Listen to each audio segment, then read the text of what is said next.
Hello everyone, welcome back to my channel. I'm Ashley and today I wanted to do a tag video. Now this is not a new tag, this is actually a couple of months old. It is the Project PANNER tag. It was created by Sarah Rose here on YouTube. She is a cruelty-free project panner. And I've been wanting to do it for a little while, I just haven't, so I thought today would be a great opportunity to do so. I do want to quickly kind of address a couple of things. This video might feel a little bit off, a little bit disjointed. I am so excited I got a new camera. But it also means that I'm not exactly sure yet of my setup, my angles, kind of where to be looking and all that kind of stuff. So if it's a little weird, I apologize in advance. It'll be a couple of videos before I get it right. Anyway, let's jump into the tag. So I will be reading the prompts here off of my phone. And the first one is, how long have you been panning? And honestly, I haven't been panning all that long. I only started really panning sort of in 2018. 2018 is when I did my first project pan. It was very shortly after I started my channel here on YouTube.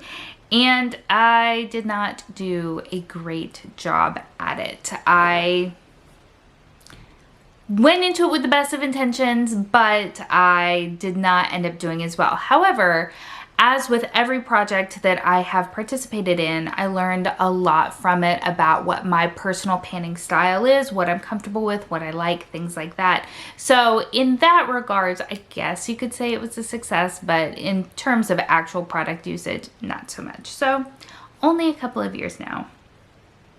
What made you decide to start panning? What did you hope to get out of it?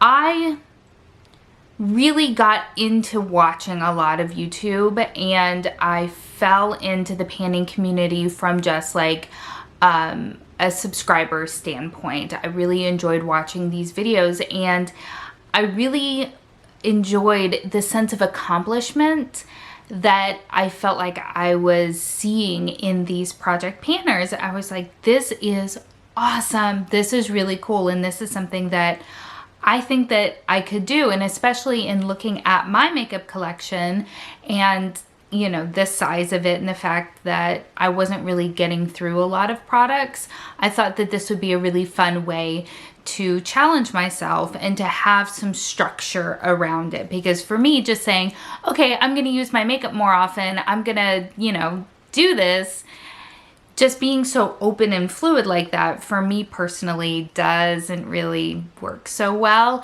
I am someone who thrives on structure, even if it's a self-imposed structure. And so for me, project panning really helped me to identify and isolate what I wanted to work on, set goals for myself, and actually be able to see and achieve those goals. And I felt really, really good about that. So that is why I started panning. How do you structure your project pans, short seasonal projects, year-long rolling, or something else? I like both, to be honest with you. So I like having a year-long project pan that has difficult products in it, because I can set these long-term goals and then really follow it through. Now, does that make for the greatest of updates as we're seeing this year? No, not really. But it does mean that when I do finish those products, it is for me a huge sense of accomplishment, because it's something that I've really put in the time and effort for, and I really like that. At the same time though, I really like joining the short-term pans as well, because I feel like there are so many really fun and interesting themes out there for project pans. I feel like project panning, the community and the types of projects that people come up with are so incredibly creative, and you never would have thought that until you really start getting into the community. You know, using up your makeup, who thinks about that initially as being a creative endeavor? But some of the projects that people create and come up with are so unique and so fun. I mean, as an example, just look at the success of the Project Pan Roulette that Alexi and Rebecca came up with. It has caught on like wildfire because it is so creative, and yet it's also so open. So you're not, you know, stuck within like a very narrow theme, I guess. But I mean, I like those too. So it just, I like different styles of pans for different reasons, so I like them all. I really like long-term projects for being able to work through difficult products rather. But I also really enjoy short-term projects that have, you know, fun and funky themes. All right, so the next question, what are your favorite ways to track progress? I am a data junkie. So I track my progress in a lot of different ways. I mean, there is the obvious visual progress, right? So whether that just be looking at the pan itself and being able to see it go from either, you know, a brand new surface to a pan and things like that, being able to see that sort of crater forming, and that's very satisfying, especially when that pan pops up. You're just like, yes. It is such a great feeling. But I also like to make sure that I'm holding myself accountable. And so I really enjoy tally marks so that I can see, okay, I feel like I've used this product a whole bunch, but in looking at my tallies, no, I've only used it 6 times. It's not really that much. What are you expecting of this product? So I do definitely appreciate the tally marks. And then I do also like weighing them because I find it very, very interesting. I have said time and time again in my videos that I tend to have a light hand when it comes to my makeup. And so I find it very interesting to see what kind of weight changes occur when I'm using products, especially when I'm using them very consistently. And then I always find it even more interesting when I watch other people's projects and they have their weights too, to see that difference, right? Because everybody applies their makeup differently. Everybody likes their makeup to look a little bit different. And so just, I don't know, being able to see my trends versus other people's trends, I really do find very interesting. So I track it in basically every way that you can think of to track your progress. All right, products that have been easiest for you to pan. Face complexion products, but when I say that, I mean things like concealer. Concealer I'm very good at panning because I have a weird that wasn't a sentence. I like concealers, which I realize is kind of weird. I enjoy concealers. So those for me are easy to pan, and they're something that I use every day that I apply makeup. Also things like pressed powders. I'm pretty good at panning those as well. But basically anything that I would normally use on a daily basis, which is, I don't know, kind of lame, I guess. Hardest for you to pan. Blush, blush, blush, blush, blush. Blush is the hardest product to pan, followed very closely by lip products. I'm terrible at panning lip products, and yet I try to all the time. Same with the blush. Why do I think I can pan it? I have no track record of having panned it before. Why do I set these lofty goals for myself? But yeah, definitely blush and lip products in general. Not so much gloss, but like lipsticks and liquid lipsticks. Those for me are tough. Are there any types of products that you rarely or never put into a project pan? So when I am thinking about what I want to put into a project, I think about it in a few different ways. And to be honest with you, one of the ways that I think about it is what's going to be interesting for people to watch. And so anything that doesn't, for me, seem like it would be an interesting update, I don't tend to pan. One thing that I don't think I've ever put into a true project pan is mascara. Mascara, I'm going to use that regardless, but also just holding up, you know, an opaque plastic tube, me like, yep, I used this 25 times this month. I just, I don't feel like that's interesting for people to watch. So typically I won't put into project pans things that have packaging that makes it difficult for you guys to see where I'm at with it. Now, is that a hard and fast rule? No, of course not. I've got products that don't have clear packaging or the ability to kind of see that progress, but I try to keep it to a minimum. But certainly mascara, I think, is something that I probably wouldn't ever put into a project pan because I don't feel like it's interesting for you guys. Do you pan skincare or body care or strictly makeup? Yeah, absolutely. I do tend to pan mostly makeup because this is a makeup heavy channel, but also that's what I have in the most abundance that I really need to make sure that I'm focusing on.